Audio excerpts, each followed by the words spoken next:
Lung Nanlung Abu Bakar Yaakob, tinggal di Desa Bengar. Sakit lang ki ngo, alhamdulillah kamu di je ya. Kamu di mangat beo. Nyok nyahanai lap deh je. Memang sakitnya anjir bergerak.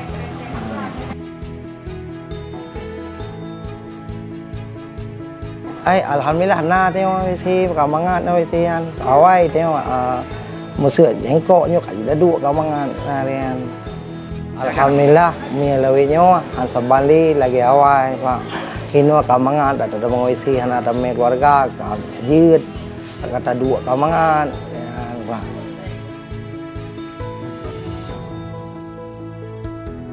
Nanlun Zainabon tinggal di Pelunaliang, umur 80 tahun. Sejak WC kat mangan ino, bak duk di kat mangan, dak darah jaro kamuda, karena WC mereka dah minta mon.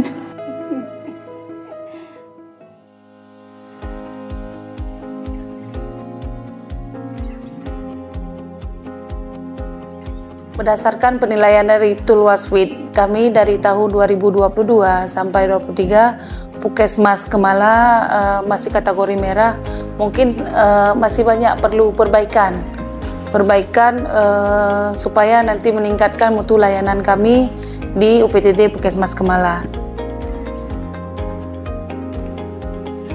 Sebelumnya kami gimana ya, kalau Puskesmas Bate menjalani dan melayani pasien itu apa adanya. Nah, setelah datang orang tim dari ASSA yang asesmen, sehingga kami tahu hasil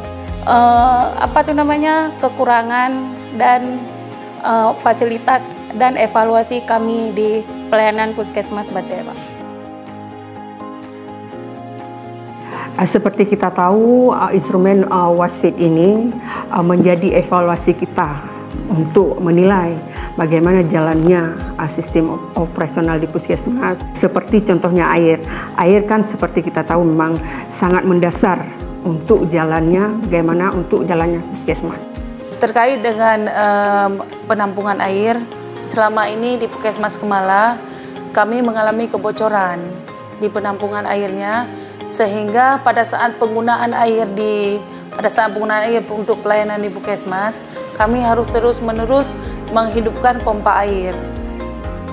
Sebelumnya sangat memprihatinkan sekali lihat, karena gedung yang sedemikian ini dengan sarana airnya memang tidak memadai sekali. Demikian juga untuk yang tempat untuk yang ramah untuk lansia. Kami juga di Puskesmas sedemikian lama sudah berdiri gedung ini. Ironisnya baru tahu di Puskesmas kami sarana airnya bahkan selain di tempat wastafelnya yang tidak menguntungkan, jangankan untuk pasiennya, untuk petugas kesehatannya saja belum memenuhi prasyarat untuk kami melaksanakan pekerjaan untuk kesehatan atau untuk kegiatan sehari-hari. Kalau dulu nggak ada penampungan, kami sebentar-sebentar dengan kondisi listrik yang jelek, yang masih daya listriknya masih kurang. Sekarang dengan adanya penampungan, alhamdulillah tersalur semua, lancar. Setelah dibantu oleh UNICEF melalui Aceh Hijau, alhamdulillah kami sekarang sudah ada tempat tampung air dan bantuan WC duduk, rehab kamar mandi untuk pasien disabilitas. Serta diberikan bantuan fasilitas cuci tangan ada 3 biji, sehingga itu sangat berguna bagi kami. Bergunanya kenapa? Karena jadi pasien juga bisa cuci tangan. Jadi mereka juga bisa terhindar dari paparan infeksi yang mungkin beresiko yang ada di lingkungan Puskesmas. Kemudian petugas kami juga sudah bisa, walaupun nanti ada pemadaman listrik, mereka sudah ada tampungan air, jadi tidak akan mengganggu operasional dari Puskesmas itu sendiri. Sewaktu kami di pelatihan kemarin, kami dengan menggunakan kertas dan penilaian di Puskesmas sendiri juga dengan menggunakan kertas. Dan untuk tahun berikutnya kami sudah menggunakan aplikasi di tahun 2022. Itu perubahannya sungguh luar biasa sekali ya, terutama dari segi airnya. Dari pertama sebelumnya kami airnya itu nggak mencukupi, terus wastafelnya juga tidak ada WC untuk disabilitasnya juga nggak ada. Sesudah ada UNICEF program ini, ya alhamdulillah kami dengan senang, insya Allah kami akan menjaganya. Airnya udah lancar, terus wastafelnya juga udah ada, untuk WC disabilitasnya juga udah ada. Alhamdulillah kami terima kasih banyak, yang sebanyak-banyaknya untuk program Aceh Hijau. Aceh Hijau dan UNICEF maju terus. Sebelum akreditasi, mungkin keadaan puskesmas kami jauh dari hal standar untuk memenuhi pelayanan kesehatan sesuai dengan standar akreditasi. Jadi setelah akreditasi, alhamdulillah kami permulaan yang baik. Kemudian kemarin itu mendapatkan predikat akreditasi Madya. Kami kira ini adalah awal yang baik untuk kami, untuk memacu semangat kami meningkatkan pelayanan kesehatan yang lebih optimal lagi ke depannya.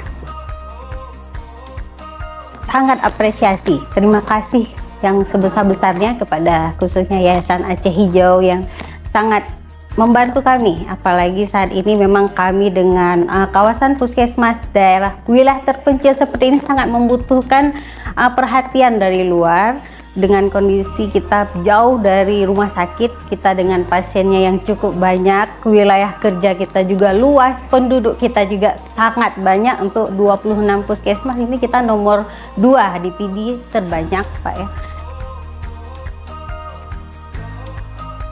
Mengenai harapannya dari program ini, kami berharap program ini bisa berkelanjutan,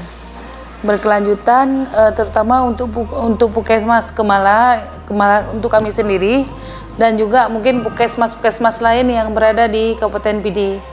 Karena dengan adanya program ini bisa meningkatkan mutu layanan kami, sehingga pasien juga yang berobat di tempat kami juga nyaman. Dengan adanya fasilitas yang kami sediakan, pasiennya senang, kami juga puas. Terima kasih Yayasan Aceh Hijau, terima kasih UNICEF. Dadah. Terima kasih Yayasan Aceh Hijau, terima kasih UNICEF. Terima kasih Yayasan Aceh Hijau dan terima kasih kepada UNICEF. Dah.